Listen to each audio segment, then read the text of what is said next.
বীরভূমে ওই একটা আর কেন্দ্রের মতো বাঘ বলে তৃণমূল আছে একটা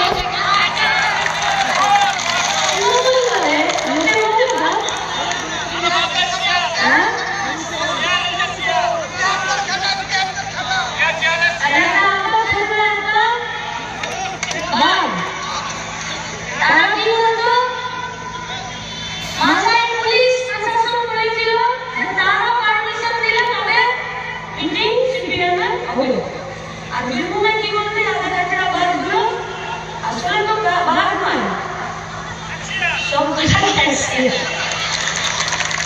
এরা কি বলতো বীরভূমে রাজধানী টানাতে গেলে আমাদের পারমিশন নিতে হবে, বলতো না আমাদের কংগ্রেস দিনের কথা আমরা ভুলে যাবো, বলবো না তো।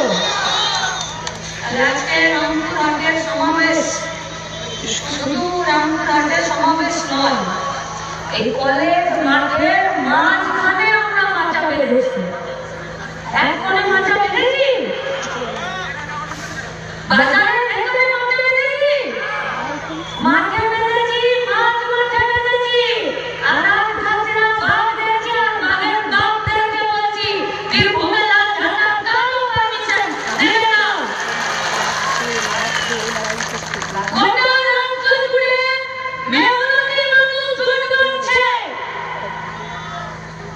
যারা মাঠে কাজ করে, যারা ঘাটে কাজ করে, যারা দোকানে কাজ করে, যারা আসামে আইজিডিএসে কাজ করে, যারা মিউনিসিপ্যালিটি আন্ডারে ডেইলি ওয়েজে লোকের নালী নর্দমা পরিষ্কার করে, ক্রেশারি কাজ করে, বাইরে রাজ্যের পরিযায়ী শ্রমিক এসছে, তারা শপথ গ্রহণ করেছে কোনো পারমিশন নয়, এবারে লড়াই হবে চোখে চোখ রেখে সামনাসামনি।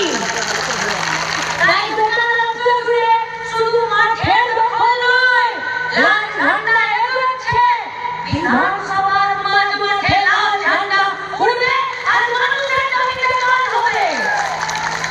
আগে তো রামপুরহাটে উড়বে না ঝান্ডা, বিধানসভার ভোট পর্যন্ত আমাদেরকে এই লড়াই প্রতিদিন ইঞ্চিতে ইঞ্চিতে বুঝে নিতে হবে। আরে আমাদের বিসিআরের পয়সাতে ঝান্ডা হয় না, হয় না বিসিআরের পয়সাতে আমাদের ঝান্ডা। ওকে আজ আছে আজ, লাল ঝান্ডা উড়বে, ওকে তালা ঝোলানোর দায়িত্ব আমাদের, লুটে খেতে দেব না। কোটি কোটি টাকা উঠছে, একটা ডিসিআর 10 লাখ, 10 লাখ গাজর খান আর পাহাড় बाप को मां समझकर लूट रहा है।